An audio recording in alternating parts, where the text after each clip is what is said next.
I'm delighted to say that I have Colonel Seth Folsom joining me, who I haven't seen for 20 years. And I'm absolutely delighted. He's agreed to join us on Friday afternoon. Over there, I presume, in California. Hello, Seth.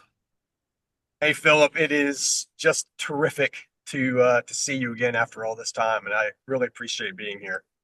Well, I'm not going to mention the fact that we had a little bit of fun the last time with the odd beer or two, but it was good.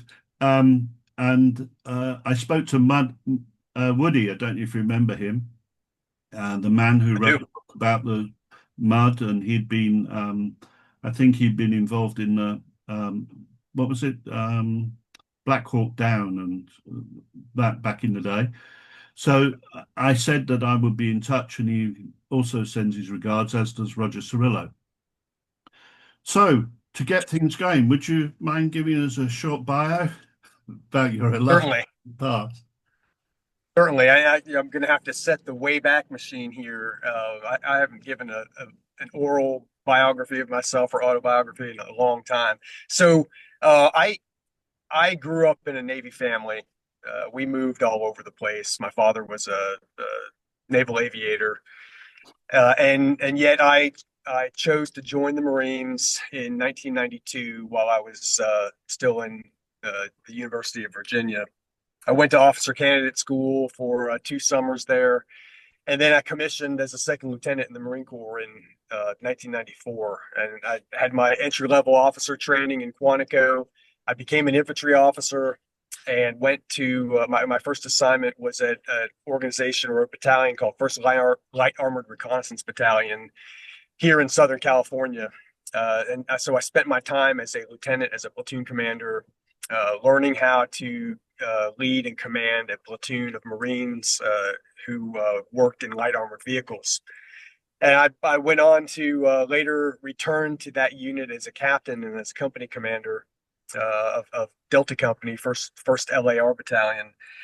And together with my company, I had about 130 Marines, and we deployed to the invasion in Iraq in 2003, and that was really the foundation of my first book called The Highway War.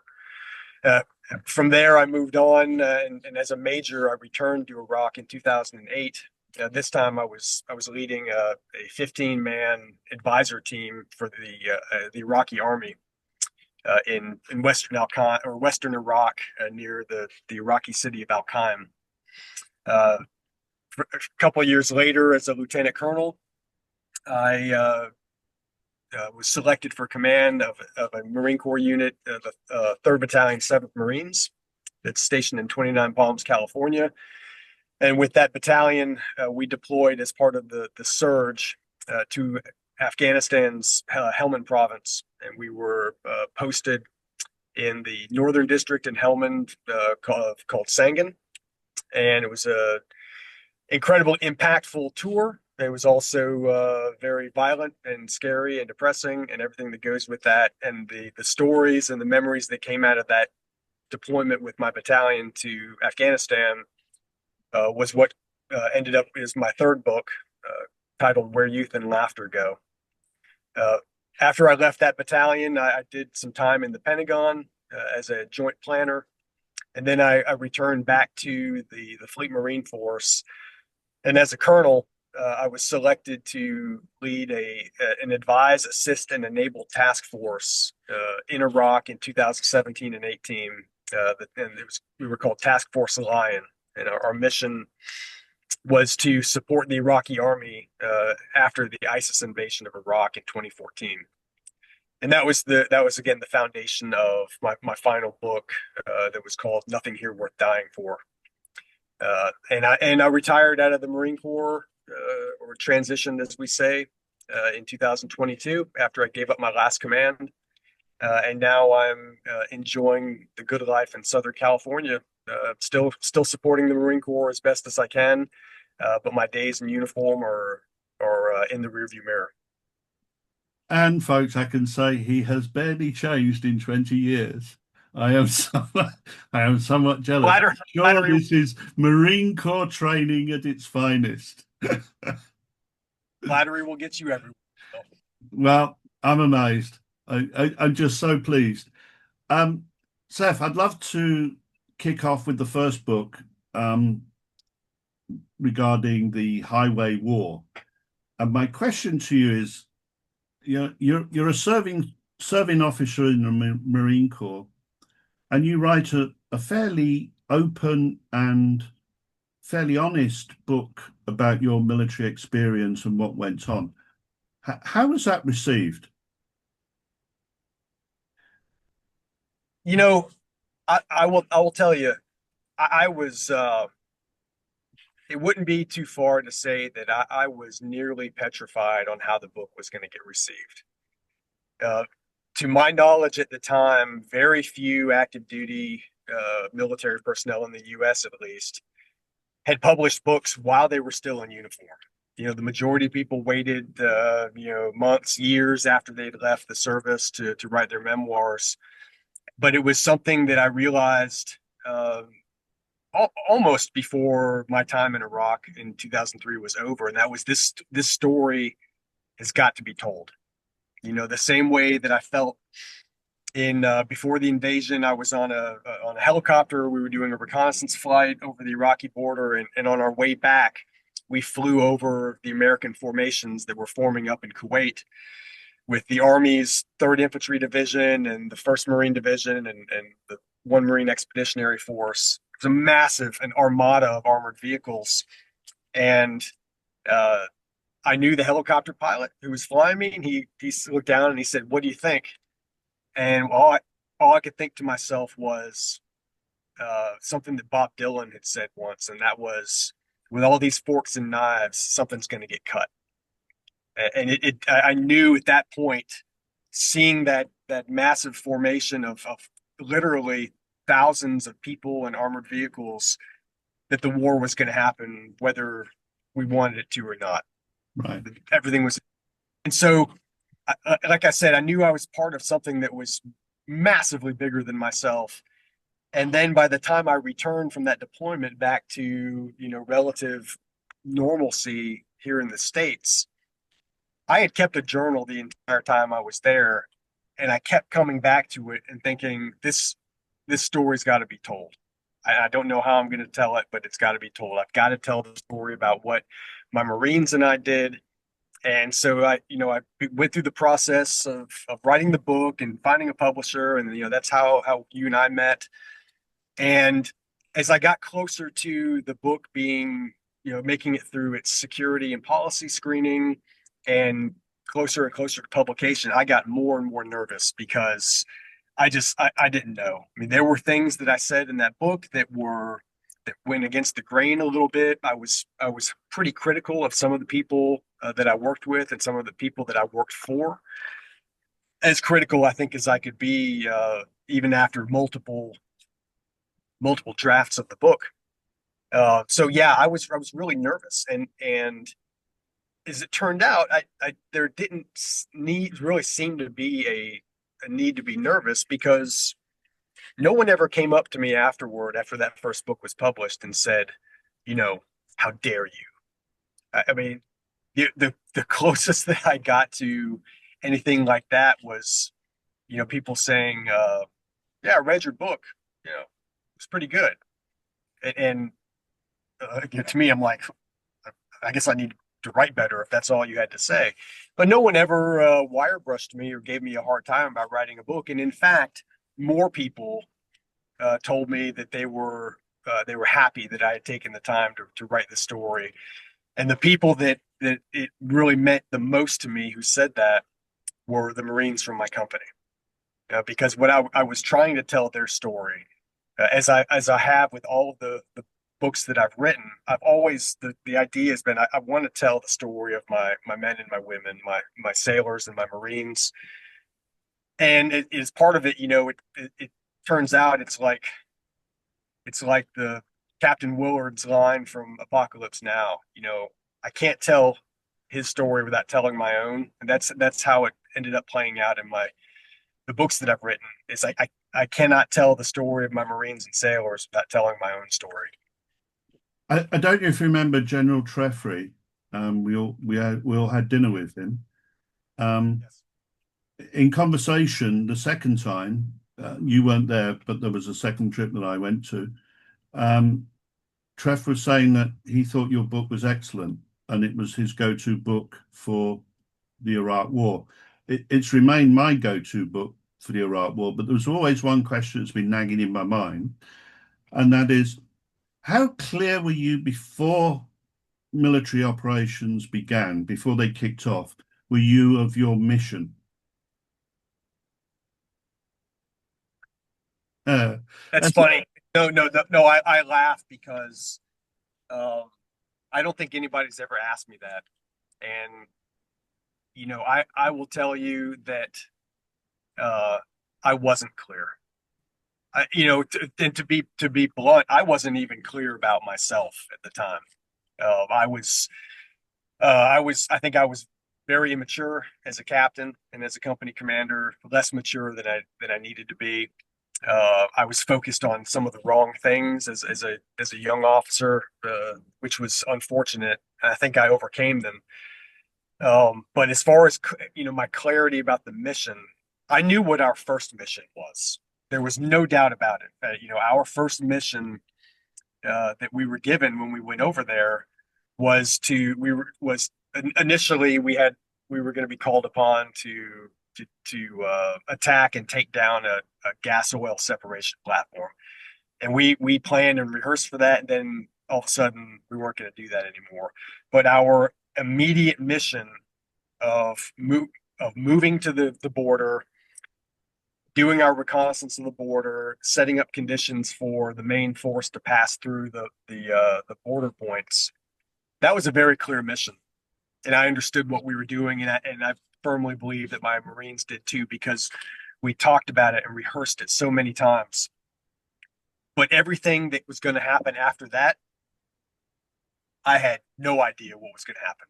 I had no idea what the mission was, and it felt like every day was something new, and that we were just driving north, and after a while, what we came to believe and accept was we don't know what's going to happen next. All we know is that the way home is through Baghdad, and so it became a case of living life, day by day, and in some cases hour by hour, because we just didn't know what we were going to face.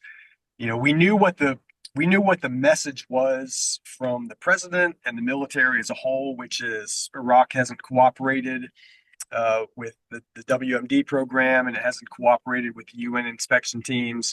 And they were given Saddam Hussein was given one last chance, and he didn't blink. And so, we're going to go in and there's going to be a regime change. We understood that, but the actual how, I never really truly understood it. At that point, I was pretty much of the mind of that, this is what we're doing, and we got to get behind it. And I would be lying if I said that I was questioning it the entire time, because I wasn't. I was like a lot of people in the military and in our country as a whole, which was, hey, there's a good reason that we're doing this. With the benefit of hindsight, 20 years later, I look back on it and I'm like, holy shit, man, what did we do? You know, and uh, people had said this before, and I never really believed it, but I do believe now that, our decision to invade Iraq was probably the worst foreign policy decision in this country's history, at least in modern history, because of the second and third order effects of what's happened, and the destabilization in the Middle East that I believe that invasion caused. And so, yeah, it's something that I think about, periodically, because for better or for worse, I was part of it in the beginning.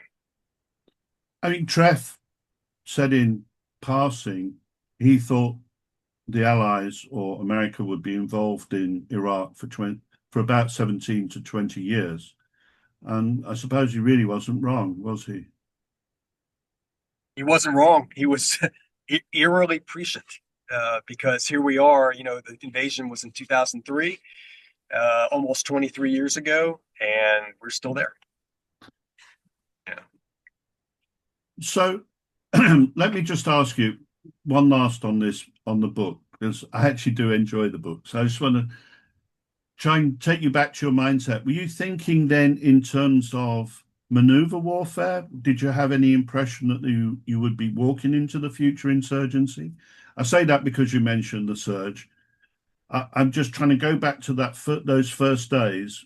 Was there the impression that you would be doing anything beyond normal maneuver warfare, conventional warfare? No, that's a great question. My first, the first inkling that I had that there would be, uh, call it asymmetrical combat or unconventional, fighting against unconventional forces, was once we maneuvered past the Euphrates River onto what was called Highway 1, and we started we as a force started encountering the Fedi and Saddam, what we call the guys in the black pajamas, a ununiformed paramilitary force, and it continued that when we got to the outskirts of Baghdad and we were on the Diyala River waiting to go into Baghdad, and we were having these kind of hit and run firefights with these enemy irregular soldiers on the other side of the river. And I believe I even said, as I was sitting down with Bob Woodruff one day by my vehicle, he asked me what I thought, and I said, this is kind of starting to feel like Vietnam, because we had planned for one thing, exactly like you said. We had planned for, maneuver warfare ish, a conventional operation. It was a conventional invasion with combined arms, overwhelming firepower, and in that regard, we were successful. The Army, the Marines, the Joint Forces, the UK was there.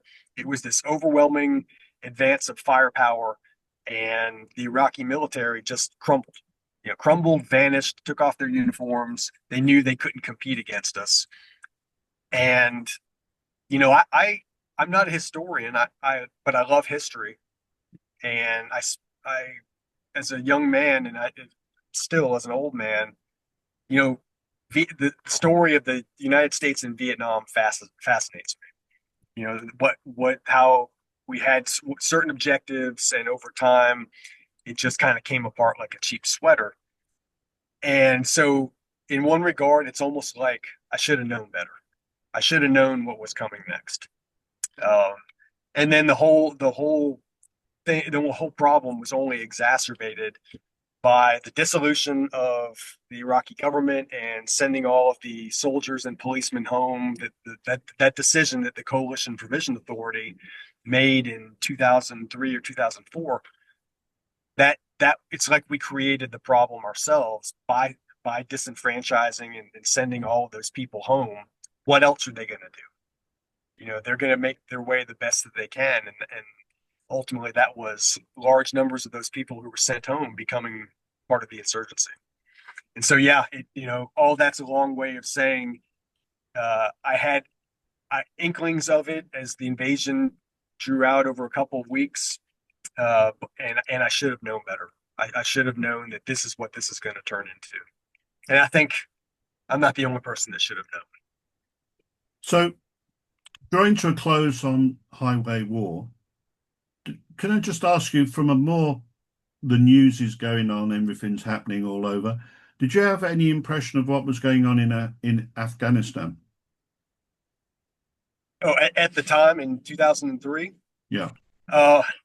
No. It's. I mean, again, that's a great question, because I'm asking because you seem to be. There's this sense that there's an isolation of Iraq and Afghanistan, and yet forces are being shifted from one to another willy-nilly. Yep. I just wonder how you saw that.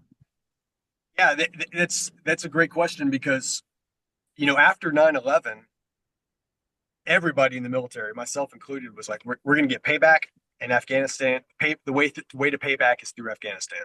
That's where Al Qaeda is. The Taliban is supporting them, and the campaign in Afghanistan was so quick and violent on the front end, and then it suddenly all the excitement and energy seemed to kind of dissipate, and then everyone's attention turned toward Iraq. And by the time my company returned to the United States in late 2002, and we immediately started ramping back up to go over to Iraq in early '03. I mean, we weren't even thinking about Afghanistan. I remembered, a couple of months before that, I think it was a Rolling Stone article that I was reading about a small unit of U.S. soldiers in Afghanistan, and the sort of the theme of the article was, "What are we doing here? There's nothing going on anymore. We're just sitting at this outpost. The Taliban have basically disappeared. We don't know anything about Al Qaeda." And again, it was a lower level soldier's perspective that this journalist had written about. But that I think a lot of us had that same idea of, well, there's not really much going on in Afghanistan anyway. We seem to have had, you know, overwhelming success in the front end. So now attention's on Iraq, and that's what the main effort's going to be.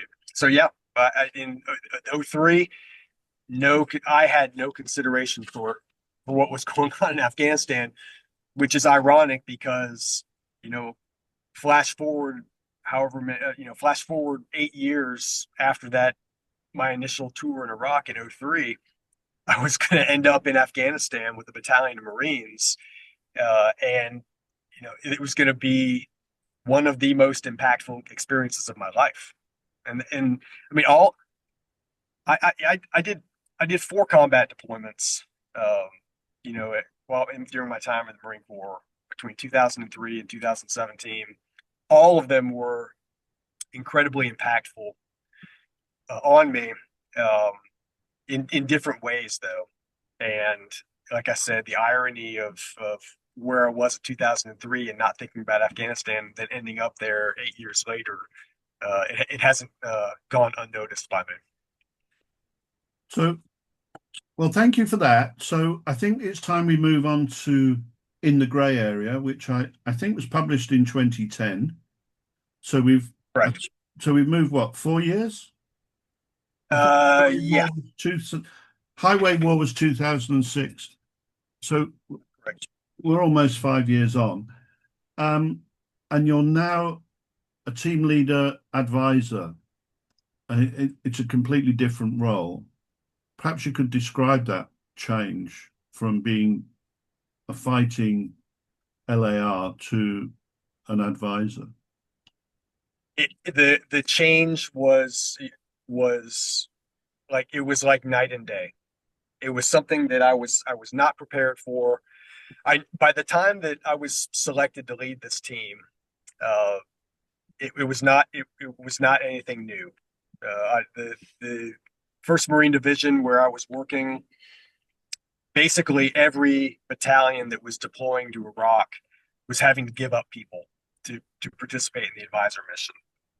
And I understood that the path to success at that point in the war, the war had been going on for almost 5 years, and I understood that the path to success was going to be, hey, we're not fighting large scale anymore. The path to success has to be getting the Iraqi military to stand on their own, support themselves, resupply themselves, etc. Um, because in many regards, the Iraqi military had to be rebuilt from the ground up after 2003. So I understood what the mission was, but and at the same time, I also understood that I was woefully unprepared for it. My team and I, we participated in advisor training, and I read a couple of books about advisors in Vietnam, and I read Lawrence of Arabia and articles about how to be a good advisor and not do the work for your partners, et cetera, et cetera. Uh, so I think I had the education to do the job, but I don't think I had the emotional intelligence to do the job, at least initially.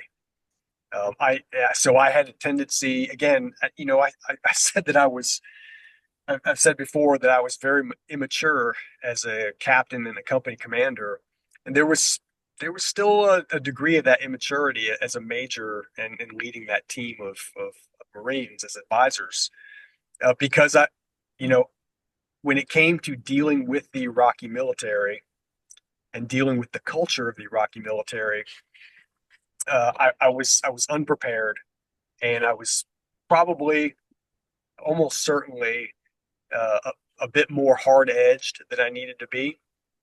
I spoke more in terms of absolutes when I was dealing with my partner, um, and so my wife has been a coach, her entire adult life. She's an executive coach, a life coach, a transformation coach, and I've taken a lot of guidance from her on how to deal with people and how to deal with yourself. And one of the things that she taught me, and this was something that she learned from when she was a consultant in her early years, was don't work harder than your client. And in this case, the Iraqis, when I was an advisor, the Iraqi military, they were our client. And I really almost uh, took it on board too much, what she had said, that I'm not going to work harder than them. And so what that translated to often in my interactions with the battalion commander, the Iraqi battalion commander, who was my partner, was, if he didn't want to do something, I would simply say, look, if you don't want to do it, fine. I'm not going to work harder at this than you. I'm not going to want this more than you do. And so he and I won't say we bumped heads, but we didn't gel the way a lot of advisors and their partners did. And there were times when, he, we would be out together, outside the wire, and he would just leave me. And my team and I would be stuck out in the middle of nowhere with, no additional security. And then there were ways that he interacted with his subordinate commanders and his soldiers that really chafed me and my Marines. And we just, in a lot of cases, we couldn't get past ourselves to look at things through the Iraqi military's eyes. And so, was I successful as an advisor in 2008? I don't know. I tend to think that I was at least less successful than some of my counterparts who were doing the same mission. Uh, and at the same time, if I flash forward from 2008 to 2017, when I was back in Iraq in 17 with Task Force Lion, one day I was out doing an advising visit with one of the brigades up near Haditha, and one of the Iraqi generals that I advised leaned over and said, "I remember you from 2008." And I was like, "What?" And he said, "You were with 28th Brigade, with 3rd Battalion, 28th Brigade." And I said, "Yeah, that's right." He said, "Yeah, I remember you. You were the blonde, you know, major." And I said, "Yeah, that was me, Sadie." And he said, "Yeah, I was with 28th Brigade at the time too." And he said, um, "Do you want to talk to uh, your counterpart from 2008?" And I said, "What?" And he said, "Yeah, do you want to talk to Lieutenant Colonel Ayad?" And I said, "Do yeah." And so he immediately got on his cell phone, called up, Colonel Ayad, who was down in like Diyala province. And he said, "I've got Seth Folsom, your partner from 2008, on the line here." And so he's translating back and forth for me with this guy that I'd worked with, years earlier. And the guy he was so happy to hear from me that he was weeping. And that was, again, an impactful experience for me, because apparently I had some effect on him. He did remember me, and and the remembrance wasn't, oh yeah, that guy Seth was a shithead. He actually appreciated what we had done together for those 7 or 8 months in 2008. And so it was a rewarding experience, to know that the work that my team and I had done in 2008, it at least affected a couple of people. You slightly derailed me there. The All right. the reason why is when I got to the end, when you're leaving, when there's all the stuff going on and stuff being stolen and blah, all that activity. I kind of got the impression that the last conversations that you were having with him, that you were still trying to instruct him right to the very end. I was. I kind of got the impression as I got to the end that you felt maybe you hadn't done what you're supposed to have done. Like, it's not that you had failed, but you hadn't succeeded as far as you felt you should have succeeded. Is that a That's misreading? that's no, that's absolutely correct. Um, and yeah, at the end there, when the decision was made to transition that battalion into what they refer to as uncoupling the advisor team from that battalion, I felt like, hey, the mission's not complete yet. We're not ready to do this. But it was very clear from our higher headquarters that this is the direction we're going. That battalion has met the minimum baseline. They're going to be fine. We're going to apply the advisor effort elsewhere. And yeah, I felt like we weren't ready. I knew that regardless, I knew that the time for me and my team had come to leave. That's what happens. That's what the Americans do. We always leave, right? Um, but I think at the end we were still kind of holding on to, well, what more can we do? What else needs to be done? Please let me, if there's what can I say to you that's going to get you to do X, Y, and Z after we leave?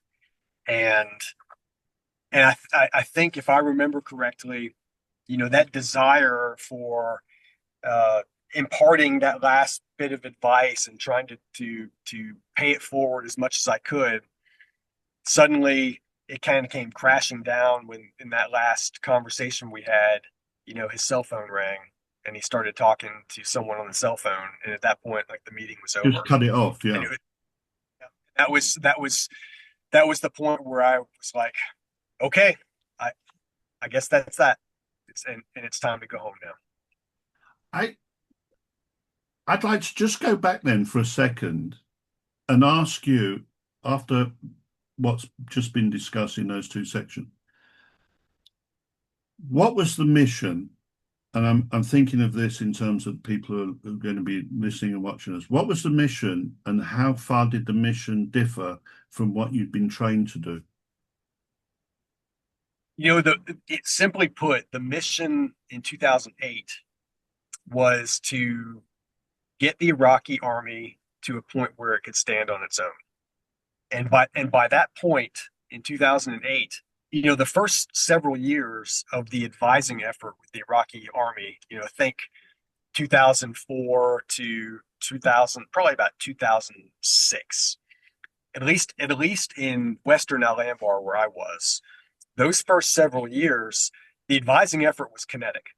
Advisor teams would come back here to Camp Pendleton and tell stories about how they were kicking doors in with the Iraqis, shoulder to shoulder, showing them actually how to fight, how to clear rooms, how to clear neighborhoods, very at the very tactical level, at the platoon and the company level. By the time my team got there in '08, the enemy situation in Western Iraq and in the Al Qaim area, the enemy situation was almost non-existent at that point. The Al Qaeda elements in Western Iraq and the insurgency had been pushed out or eliminated, and the area was held by these Iraqi battalions. And so the kinetic aspects of the Iraqi operations were largely over.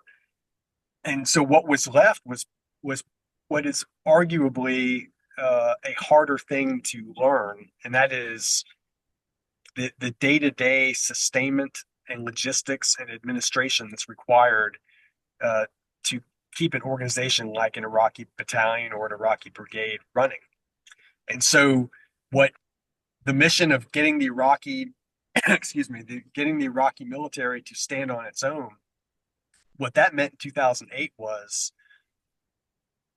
teaching them to learn how to manage their logistics, teaching them to learn how to uh, maintain their equipment and account for their equipment, helping them understand the importance of supplying their soldiers that were at all the different outposts that were peppered around in Western Iraq. And that we knew that that was what the mission was, but our understanding from our interactions and our conversations with our Iraqi partners was they understood that that was the mission too. And their belief was the mission of the advisors was to get them all the stuff. You know, you need to get us the fuel. You need to get us the spare parts. You need to get us the ammunition. And you need to get us other things like computers and things like that. And there were avenues and procedures in place for the Iraqis to get that stuff themselves through their own channels. But in many cases, most cases, they were unwilling to do that. They would rather rely on the advisor teams to get the stuff for them. And so that resulted in some hard conversations of us saying things like, me saying, Sadie, I can't give you fuel anymore. I There noticed. is a way for you to get fuel.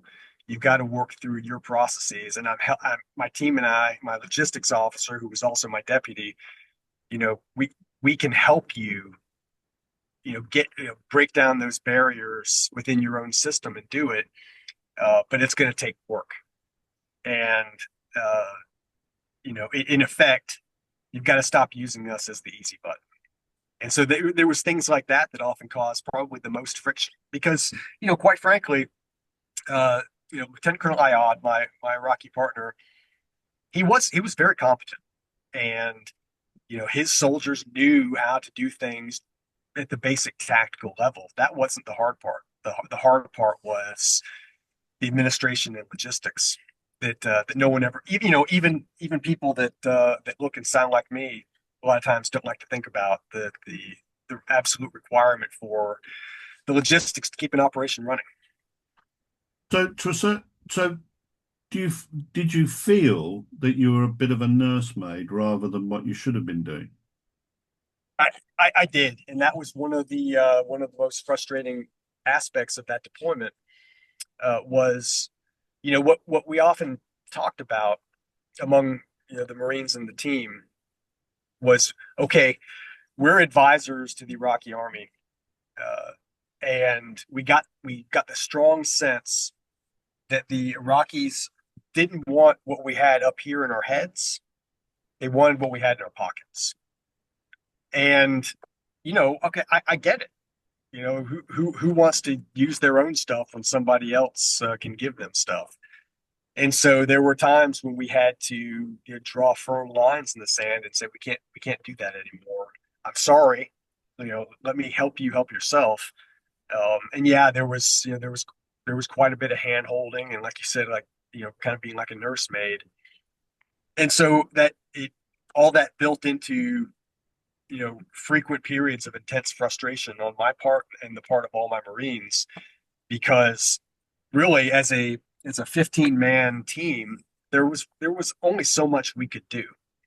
And even at times when I agreed with what my Iraqi partner was saying and I wanted to help him out, I would go to my higher headquarters and say, look, I need assistance getting this done for him in the battalion. And often I was met with the response that was something on the order of, hey, they need to figure out how to do it themselves, so just tell them. It's not that easy. You don't live with these guys day in and day out. I mean, we literally were living in the same outpost with the Iraqis on a day-to-day basis, and we've got to go back home to them, and we can't just come back with a hidebound message from our headquarters saying, "Hey, just get it done."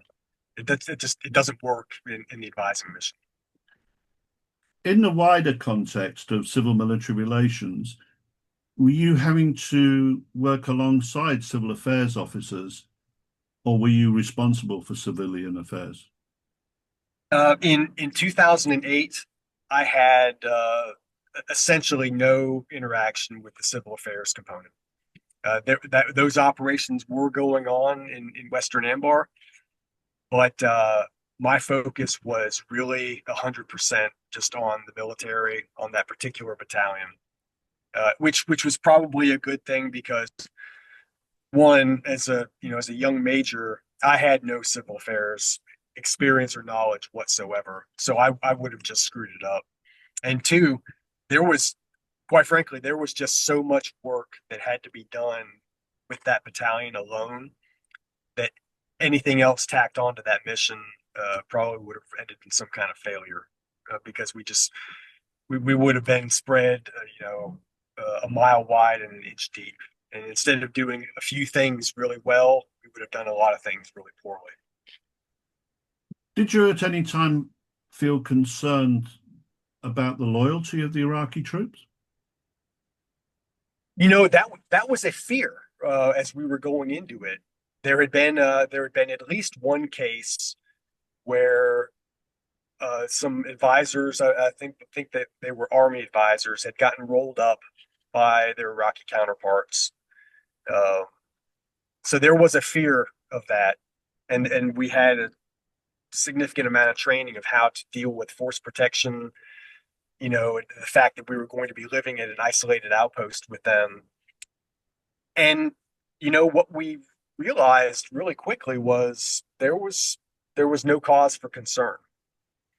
And what amazed me about that was, you know, a lot of these Iraqi soldiers that we were advising in 2008 were people that we'd been fighting 5 years earlier. I I remember speaking with one of the officers. It was the battalion XO, and he had said that he was involved in the fighting in 2003, and I asked him where, and he said uh, around a certain area that was, probably 50 miles south of Baghdad. And I said, you know, I actually rolled through that area in 2003 with my company. And I had that kind of aha moment of, God, man, I might have been actually fighting this guy 5 years ago. And there was it was one of those unspoken things where the Iraqis knew it and we knew it, but they never seemed to hold it against us. And I found that impressive. If there was some kind of resentment on their part, they never demonstrated it. The closest thing that they ever said to uh, that a couple of my partners said the same thing in 2017, was they essentially said, you know, things were better when Saddam Hussein was the president. We didn't have these problems. We didn't have these security problems. Everything was locked down, and you guys upended all of that. And that whenever we would have those conversations, both in 2008 or 2017, I would just kind of say, yeah, you know, I I can't disagree with you. But that was then. This is now. Let's focus on the way forward. Let's not look in the rearview mirror. So let's move on to the third book, which has come out recently, Nothing Worth Dying For. That's quite a damning title, isn't Is it is, and it? It creeps I, second into that one. I heard something recently. Someone said, uh, if you're in a music band, the most important thing that you can do is come up with your band name first, and then write music later, because people are only going to care about the band's name. If you've got a cool band name, people are going to listen to you. And I laughed because, I did the books that I've written, I did the exact opposite. Uh, I never came up with it. I don't think, probably most authors do the same thing. I didn't come up with the title first and then write the book. The title evolved out of the book, and it evolved out of conversations that I had with people during that deployment. And yeah, when you read that title, I think the average person, if they see the title, they see the book cover, and they read the summary of the book, the first thing they're going to think is this is an anti-war book. This is an anti-establishment book. There's nothing in Iraq that's worth dying for, or there's nothing in Afghanistan that's worth dying for. And that wasn't the point of the title, because the that that phrase, nothing here worth dying for, there's a lot to it, and it means a lot in the context of the story. It means a lot in the context of the mission. It means a lot in the context of the Marines and the people that you serve with, shoulder to shoulder under extremely trying conditions. And so when I've talked to people who've said, "Yeah, I saw that you got a book coming out, and it's called Nothing Here Worth Dying For," and I couldn't agree more. There was nothing there worth dying for in Iraq, and I just have to say to them, just read the book, man. It's there's a bit more to it than that, please. So yeah, that was when I settled on that title, I was like, yeah, this may raise some eyebrows. From the summary of the book, I thought the most important note was a modern military story. And it struck me what you've touched on in this book is how future postmodernist war is going to be, what it's going to be like. I felt that you'd actually touched on something that few people talking about what happened in Iraq and Afghanistan, and especially with the departure in Afghanistan, which was so hasty and so ugly. You seem to have been touching on the way future war is about. Not exactly what's going on in Iraq or Gaza and all these other conflicts around the world, but in the way that modern war is being handled and managed and to a certain extent scripted. Is that the way you see things now? I think so, yes.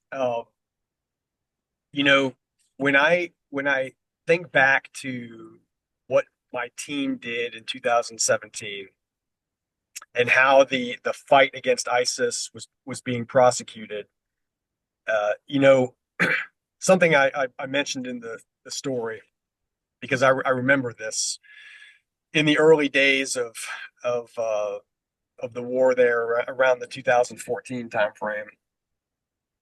Um, there was not a word in the English dictionary that defined how badly President Obama did not want to send troops back into Iraq. Part of his campaign uh, was in his campaign in 2008 was, we're getting out of this war. And in 2011, combat operations ceased in Iraq, and we tried to close the book on it. And within 3 years, we were back in there. The administration did not want to go back in, and so there was this piecemeal effort of getting just the little bit, the minimal viable product in place that could at least ameliorate the situation for the time being, and then this sort of trickle of forces and capabilities into theater, and even initially, most of the forces that were being applied to this problem set in Iraq weren't even going into Iraq. They were being based in the countries around Iraq, like Kuwait and Jordan and Saudi Arabia. And there was this idea from the get-go that there was going to be a minimal presence of U.S. boots on the ground in Iraq.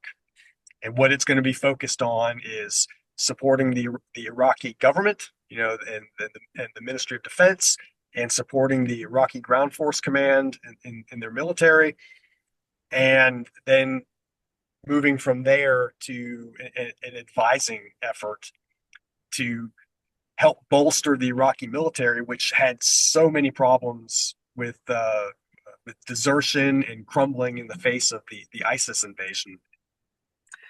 And there was an expansion of the campaign as the years went by, where more boots on the ground went in. But there was always this very mindful approach of, we're going to have a troop cap. We're going to have a force management level of how many people we let into Iraq.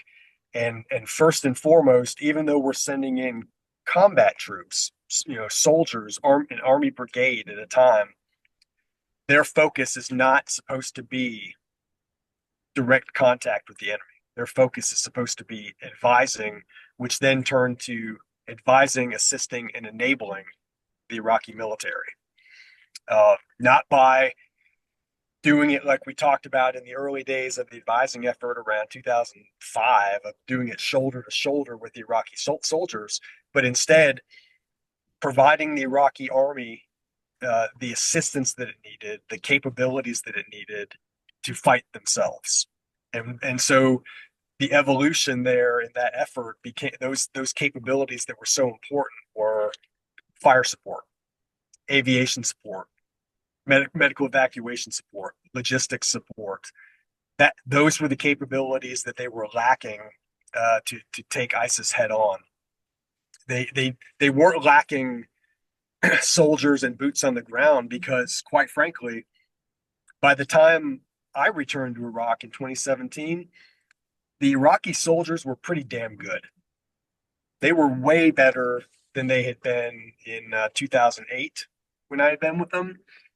And they didn't need, a bunch of jabronis like me teaching them how to fire an M16 and how to assault a position. What they needed was they needed artillery support. They needed rocket support. They needed air support, close air support. They needed additional vehicles and things like that. And so my team, Task Force Lion, we were one of several teams that was their mission. We're going in there to support them so that they can do the fighting to the degree possible. And it was the lessons that I learned in 2008 that helped us be successful in 2017. If for no other reason, that the context that the Iraqis faced in 2017 was wildly different than what they were facing in 2008. As I said earlier, in 2008, there was no compelling reason for the Iraqis to get excited about doing anything because there was no risk. They weren't facing, suicide vehicles and mortar attacks and things like that. But flash forward to that period between 2014 and 2017, and the Iraqi military they were getting their asses handed to them by a light, mobile, extremely violent force, which was ISIS. And they had a compelling reason to listen to people like me and the other task force leaders. But we had a compelling reason to listen to them and support them as well, because we knew that if we didn't support them with these capabilities, they were going to lose. And so, yeah, so I think to circle back to your question with, how the character of war has evolved, there is this, in the wake of the early days of Iraq and the final surge in Afghanistan, my perception is that there is now this continued reluctance by our country to commit large numbers of forces on the ground to do conventional operations and to do the kind of the dirty work. And the focus has shifted more to enabling our partners to do the work themselves with minimal effort and minimal effort in terms of people on the ground on our part. But in terms of the language that I take from it, I'm trying not to go too deep into your book to be a spoiler, but at the same time asking questions, try to be a bit kind of balanced here.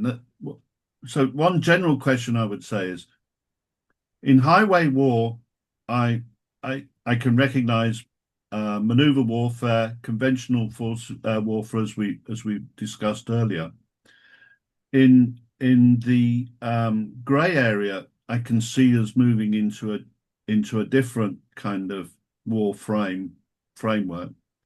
In this one, I feel we're on the verge of becoming the postmodernist war of drones and everything before it's happened, like it's happening in Ukraine now. What you've got is you're no longer talking about conventional war in the traditional sense. You're seeing more war being sort of more connected into the ground level, making things work, administering and managing, rather than that big overview, big strategic plan, the big movement of forces.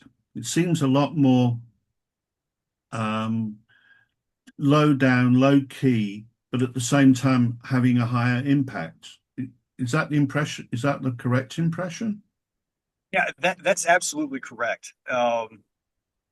We so to the point you made about the drones piece. When we were over there in 2017, drones were a concern.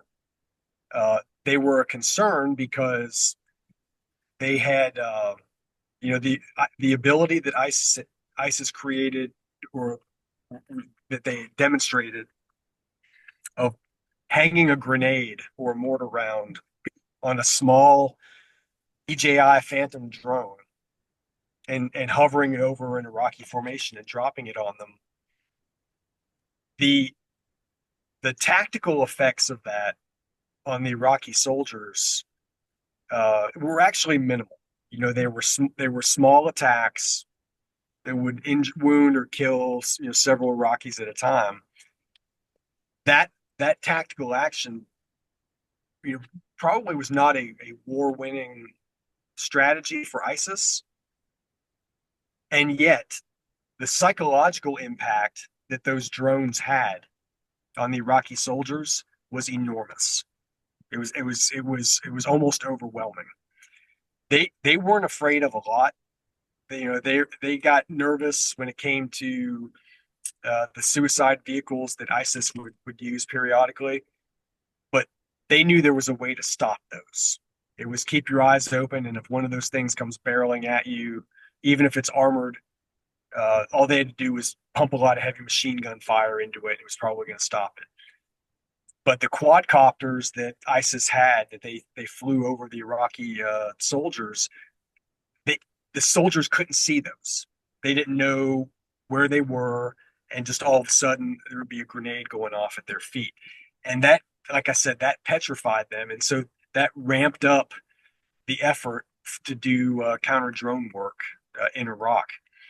And yeah, the irony, like you said, is that you flash forward to what's going on in Ukraine now, and that is part of everyday life in Ukraine, is the drone and counter drone efforts there. But like you were saying, the sort of the small or the tactical level actions with broader impacts, that's absolutely true. The the things that we were doing, we had to. So, for example, many of the strikes that we would do against the ISIS fighters that we would find on the battlefield, there were a lot of considerations that we had to take before we would actually go kinetic and launch that strike.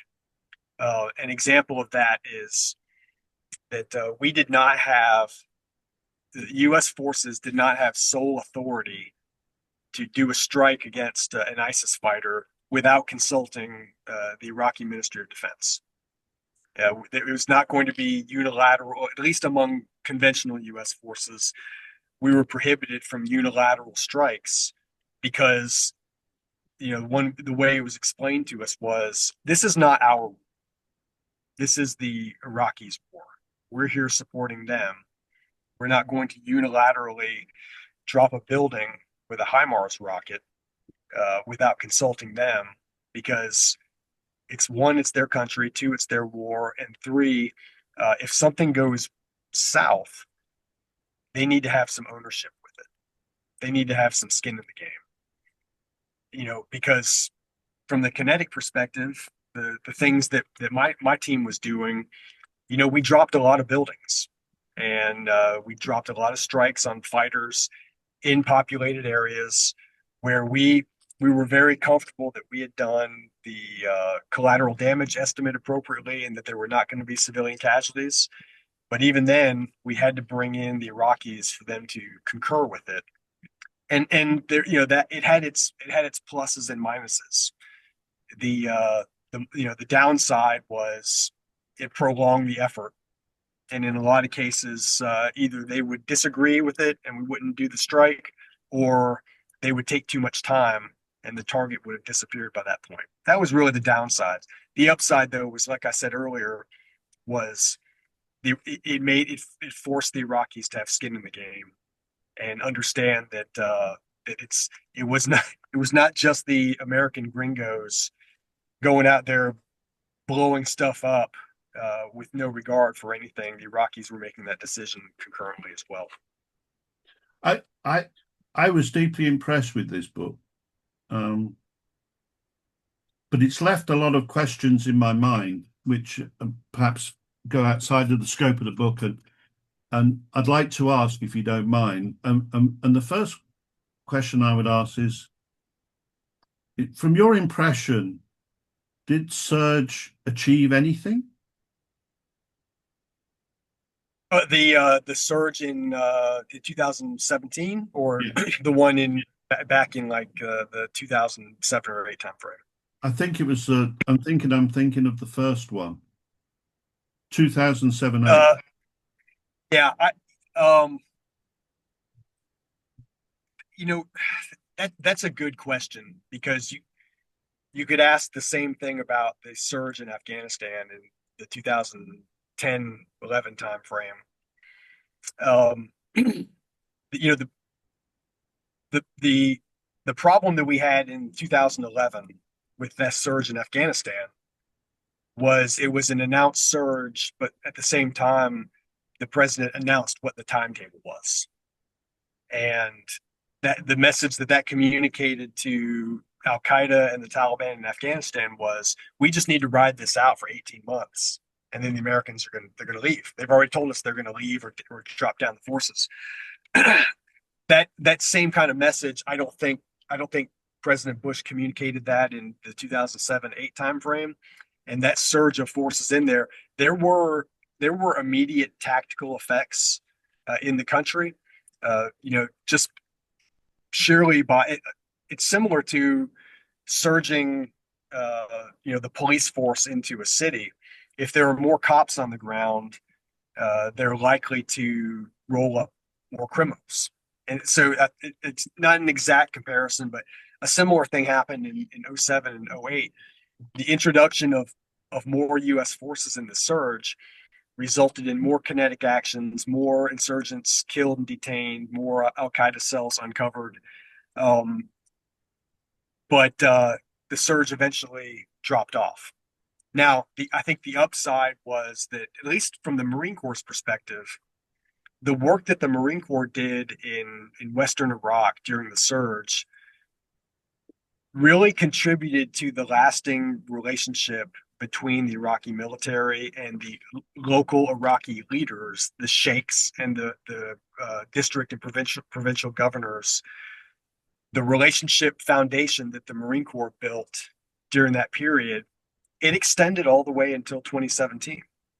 In 2017, when I was there, I would meet with local leaders, local sheikhs, and they still remembered what the Marines did in that period during the surge, where they brought together the councils and said, "Hey, this is all of our problem. We all need to figure this out together, and we're going to support you, and please support us." They still remembered that. The Iraqi military still remembered what the Marines had done during that period, to the degree where, um, a lot of Marines say that Al Anbar province is in our DNA, and that can, I guess that's maybe kind of cheeky, but at the same time, the Iraqis that I worked with and encountered in 2017, they loved Marines. They wanted us there, to the degree where there were several times when some of the Iraqi generals I advised in 2017 said, "We don't want y'all to leave, like, ever." And maybe there were some selfish reasons for that, but at the same time, they knew that there was a degree of somewhat stability or reliability that we could provide. But and while it was good to hear, we also knew that, one, we can't be here forever, and two, we shouldn't be here forever. You know, we've got to get this place back to a level of stabilization and security, and we've got to leave because it's your country, and you don't want us here. Trust me. I, I perhaps not aware of this, but back in that time, I found myself working briefly with Henry Kissinger and Richard Holbrooke. And the impression I got from being in their presence was that there was a growing disconnect between the military, who we know as the people, the guys at AUSA who, like Treffry and General Sullivan, who were talking about the military operations in Iraq, and the politicians who were, I got the distinct impression, were rapidly trying to abandon the whole project and get away from it as quickly as possible. And I thought that disconnect wasn't truly understood beyond the circles, and it was getting worse. And it's actually made a lot of the situation get worse as it ended up becoming. I mean, what do you think? I agree. You know, we talk regularly about the civil military divide in the United States between the administration, the government, the people, and the military organization itself. And there is always discussion about we need to bridge that civil military divide. There needs to be a common understanding between those two halves of the other's perspectives, the other's interests, what each other does, thinks, acts, how and why. And uh, you know, anyone who studies military history and strategy understands that, they understand the paraphrasing of Clausewitz, that war is politics by other means. They understand that the they understand that the things that we are called upon to do are decisions that are made by the government, by the administration, by the people. Um, but there's also, I sense, as time goes on, that disconnect, uh, it results in uh, this this lack of communication and this lack of understand of this lack of an inability to get on the same page of music. I think, recent history, what happened in Afghanistan in 2021, I think that was that may be like the nadir of the civil military gap because of the way that went down. I think that there was a common understanding in the administration about there was the necessity. We have to leave Afghanistan. We've been there 20 years. The Afghans have got to do it on their own now. It's time for us to pull shocks and leave. Meanwhile, on the military side, who'd been dealing with it for 20 years, I think the military understood this is not going to end well. If we just cut bait and leave without a plan and without the correct, the appropriate security and the appropriate, processes in place, this is going to go south. And that's exactly what happened. And I'm not going to point fingers at what happened.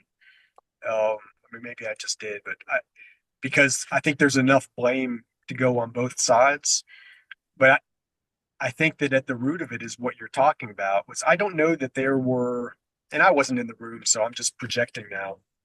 But I don't know that there were these hard, honest conversations behind closed doors that were not relegated to just a 5-minute discussion, then on to the next topic. These things, like the withdrawal out of Afghanistan, the options that there were for the military and for the administration, these are discussions that, they're meaty 40 weight topics that require people sitting around a table and understanding the problem, not just saying, hey, I've got the solution, just figure it out. And so that that debacle in Afghanistan, that's going to haunt us for a long time, and it should serve as a cautionary tale that the military is going to do what the administration tells it to, you know, asterisk, provided that it is, legal and moral and ethical. But that doesn't mean that it's going to be right or that it's going to be clean if that common understanding doesn't get better, if we don't breach, if we don't heal that divide between the two. And I don't think that there is animosity between those two halves, but everybody has their own interests, everybody has their own perspective, and I can tell you that from the military perspective, the military's answer cannot be, um, you just tell us what you need to do, and we'll do it our own way, and just back off, because that's never going to fly. It's the military's responsibility to provide options and courses of actions for the administration and the president to decide upon. Uh, they can't just say, "Hey, just leave us alone and we'll get it done," because that's not how it works in our system, or at least that's not how it's supposed to work. Yeah, I was just, perhaps as a Brit, I was very surprised that there was such a difference and that there could be such hostility from politicians towards the American military. It just struck me as odd. I never Well, expected. you know, we saw the roots of that in the 2009 timeframe. Um, President Obama wrote a book after he left office. I'm sorry, he didn't write the book. Bob Woodward wrote the book about Obama. It was called Obama's Wars. Fascinating book about the Obama administration at the tail end of Iraq and then in Afghanistan. And one of the most critical things that I pulled out of that book was the story about how the military planned and executed the surge in Afghanistan and their interactions with Obama on that. And ultimately, what came out of this was when the military went to Obama and said, the recommendation is for a surge in Afghanistan, and we've got three options for you: small, medium, and large. And Obama felt like the military had painted him into a corner and said, the only way that we can get this done is this massive troop surge in Afghanistan. And if you don't agree, then it's going to be mission failure, and it's kind of going to be on you. And so he reluctantly agreed to that certain number for the surge. And he made a point of saying, this will never happen again. The military will never paint me in a corner and not give me appropriate options, because that's not how it's supposed to be. And I think that we still feel the effects of that. I know that when in 2014, when ISIS flooded Iraq and things were going south there, and the military and Central Command and the Pentagon were really pushing for forces to go back into Iraq to support Iraq and eradicate ISIS. We talked about earlier about President Obama's complete reluctance to do that. And, the military kept bringing him different options. And he was adamant. He would put his foot down and say, no, that's not what we're doing. Go back to the drawing table. Here are the considerations. Here are the parameters. Here's what I want you to look at. And then they finally came up with an option that he was willing to accept. And over time, it increased in size, but there was always this understanding that this buildup between 2014 and 2017, when I got there, it wasn't going to last forever, and that there had to be an off ramp. There had to be different milestones that we reached along the way, because we were not going to build up 100,000 people in Iraq like we had in, say, Afghanistan in 2000, 9, 10 timeframe. Seth, I want to ask you one last question, if I may. Um, just a pretty general one. What's your impression of the Marine Corps today? Is it has the experience of your service and the period of the wars against terror, has it had much of an impact on the Marine Corps and its development? Wow. I mean, I could probably talk for hours about this. I know you can. Yes. That's why I asked it at the Yeah. very end. The short answer is yes. The Marine Corps was was deeply affected and impacted by the war on terror. There's no doubt about it. You know, I something I said in the book, and I felt this way at the time, and I still feel this way. It was very difficult for me to reconcile by the time that I was a colonel that I'd spent the majority of my time in service fighting in two losing wars. And I was very open about saying that. You know, the what we had set out to achieve in Iraq and Afghanistan, we didn't achieve it. The wars were failures.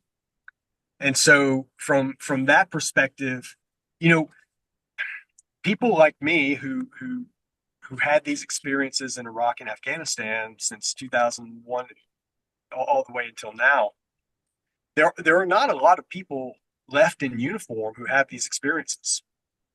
The people that are left that had the experiences from the early days, say like the invasion of Afghanistan or the invasion of Iraq, the people that are still in the military, or we'll talk about the Marine Corps specifically, anyone who was in the opening days of Iraq and Afghanistan who's still in uniform is either a general or a very senior sergeant major. And the numbers of Marines who have combat experience, on the ground experience in Iraq and Afghanistan, the numbers are dwindling by the day. As in the last couple of years since I left uniform, and other people that I grew up with in the Marine Corps have retired, it's a conversation that we've had, is that there's this it's a natural transition. People can't stay in the military forever, but the numbers of people who are retiring out of the military who have this real world experience, those numbers are increasing, and that remaining experience is getting narrower and narrower. So, like I said, the Marine Corps was deeply impacted by the war on terror, and where the service is at now, there was the realization by the leaders in the Marine Corps that, these are my words, not theirs, to a large degree in the period between 2001 and let's say 2014, we took our eye off the ball, and we got away from the Marine Corps got away from our naval roots and our our partnered mission with the Navy, and some of our core competencies in things like amphibious and expeditionary warfare and forward deployed troops on ships. And we got away from that because we were doing prolonged, persistent ground operations in Iraq and Afghanistan at the tactical level for the most part. We understand all that now, and what the service is really focusing on now is the future fight, and organizing and equipping itself to deal with the threat from China, and potentially the threat that Russia faces. But the real focus of effort for the Marine Corps is the pacing threat, and that's the People's Republic of China, because of the capabilities and the capacity that China has built up in the last 20 years. And when I say that there's this sense that we took our eye off the ball, it's not just the Marine Corps. It was really the entire military and the administrations, that while we were mired down doing counterinsurgency and effectively nation building in Iraq and Afghanistan, the entire time, our potential adversaries in the PRC, they were taking notes. And so while we were draining our resources and expending blood and treasure in Central Command, China was upscaling its military.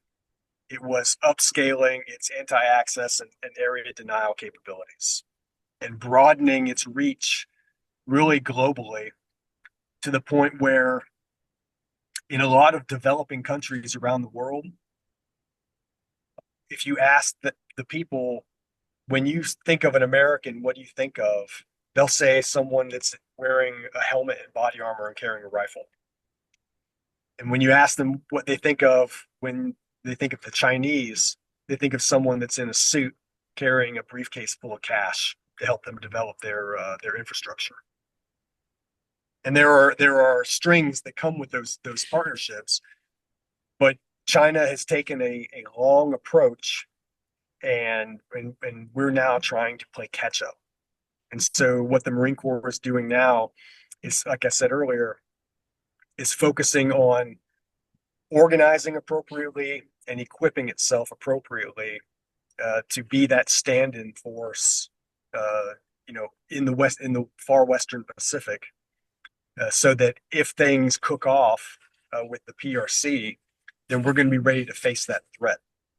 And so the Marine Corps is paying extremely close attention to what's going on in Ukraine because of the drone operations that are going on there, because of the high-end weapon systems that are being used. There, and that is helping inform what the Marine Corps is going to do in the future. And so this effort that the service has undertaken, it's called Force Design, is they have dramatically reshaped how the Marine Corps looks, how it's equipped, what some of its core functions are.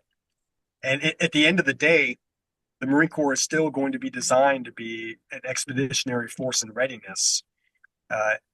We're just in a period now where reorganizing and bringing in these new systems and these new capabilities, there are growing pains. And in some cases, there are things that we're doing where we've realized, okay, this isn't working out the right way, so we need to shift our efforts.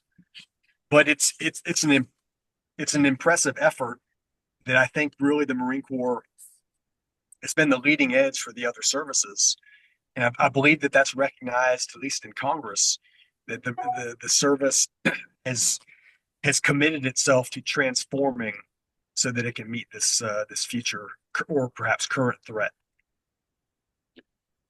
Well, thanks very much, Seth. I mean, that's been amazing listening to you. I mean, Yeah, this has been fantastic catching up. I appreciate it. just as a matter of interest, do you actually watch war films? You know what? Man, I mean, this is completely off the peg now. I'm just asking you. no, no, that like I will tell you that I grew up watching war films, right? Platoon, Full Metal Jacket, Saving Private Ryan. And I will tell you that at some point between 2003 and 2011, I lost interest in watching war movies, for all the right reasons, right? There was everything from I couldn't sit through a movie that featured the military and not point out all the technical inaccuracies. That guy's not in the right uniform, or no one would ever say that, or that's not. And that's why my wife would hate to sit there and watch military movies or war movies with me, because I would just be sitting there critiquing it the entire time. That was part of it, but really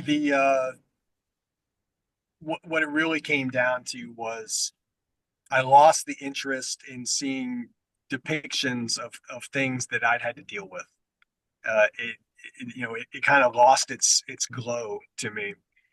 And so I'm not a fan of war films, because what I've realized over time is it's so difficult, if not impossible, for someone to capture on film what actually happens.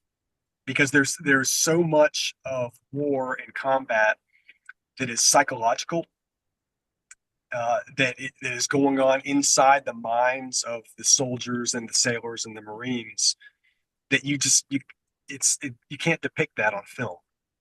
You know, when you're in combat, there's no soundtrack, right? There's no soundtrack unless you plug your disc player into your communication system like we used to do. There's no melodramatic soundtrack, and things don't look the same, and they don't sound the same.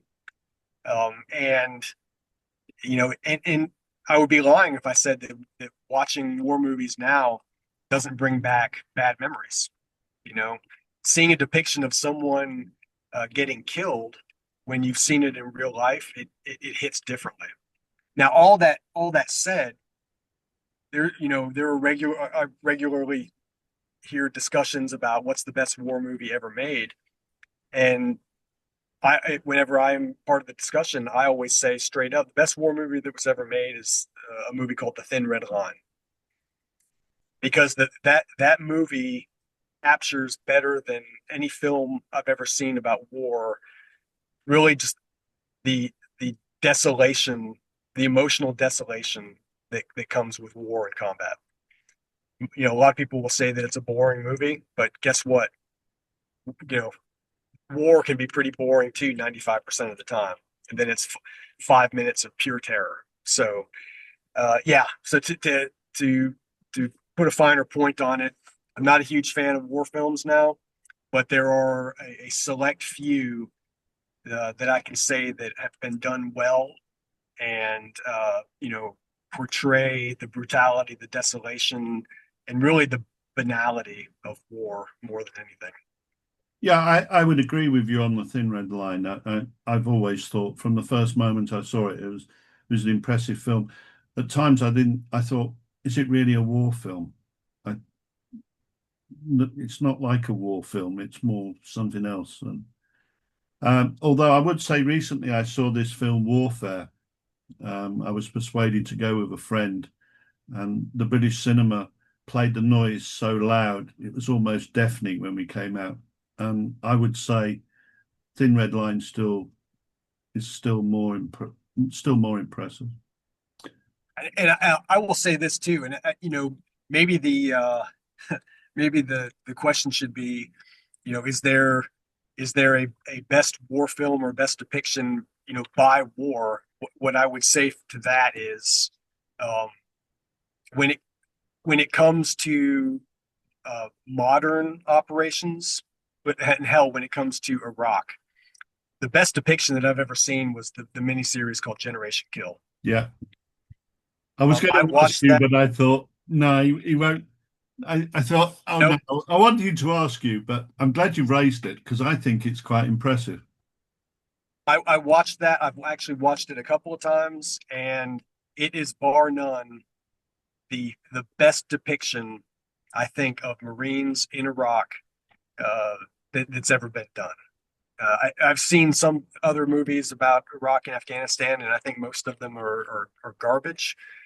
But that particular miniseries was absolutely phenomenal because it was so finely detailed, and its depiction of day to day, minute by minute conversations and actions and decisions was above anything else that I've ever seen. I think people get lost in some of the uh, you know bombastic elements of that show, but there's so much more to it uh, than I think a lot of people give it credit for. Well, Seth, I think I'll let you get home after a long time, and we really do appreciate your time. So thank you very much for joining us, and I hope you have a really nice evening. Thanks, Phil. I appreciate everything. It was great catching up with you after 20 years. And yeah, I appreciate the opportunity. This has been terrific. It's been great. Thank you very much, Seth. Cheers.